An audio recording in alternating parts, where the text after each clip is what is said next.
how do you make the transition from I'm calling about the property wholesale to creative, or do you just call and see if they would consider an offer either way? So the first thing I do is I would just always ask somebody if they're interested in selling. If we start talking, and I don't just call, I text too, and I get a lot of deals from texting through BatchLeads. Like I get a lot of good things from there.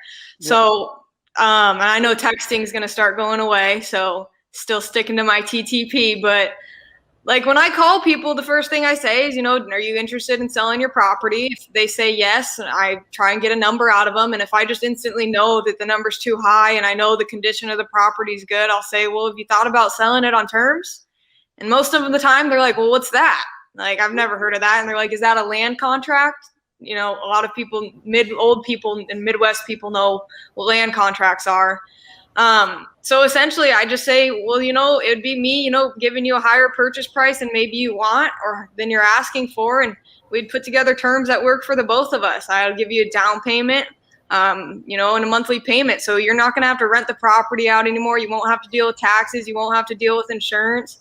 It's literally just sitting at home and, I'll have a servicing account. Wire you the check every month. You literally have to do nothing.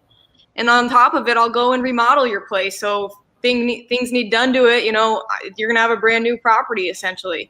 So a lot of people are scared that, you're going to buy it and then what if you don't pay them? Or I just always give them the assurance that they've got a down payment, as well as the fact that their house is going to be completely updated and the market's never going to stop going up. So, I don't know. I think just giving them the reassurance that you're going to help them out and they don't have to do anything with the property really helps you to get a creative deal. And if it's not the option to wholesale it, why not try to do creative financing?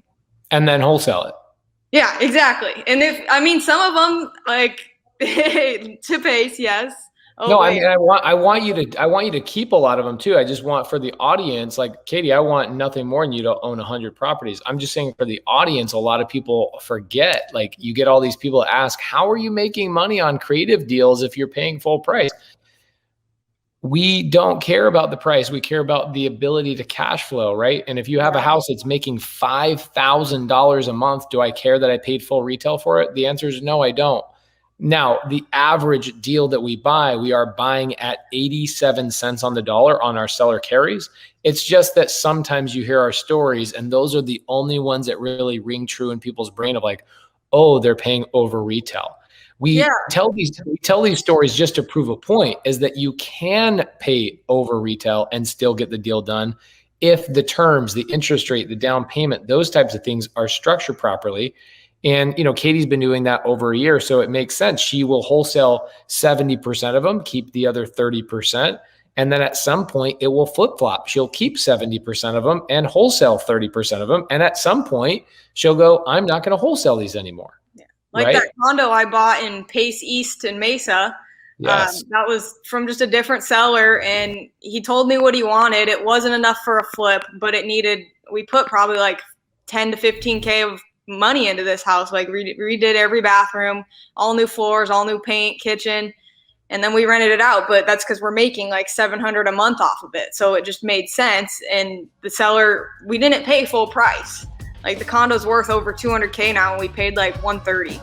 And I said that's bullcrap that you did not assign. The one deal you didn't assign to me is the one that has my name on it. I know. It's messed up. All right.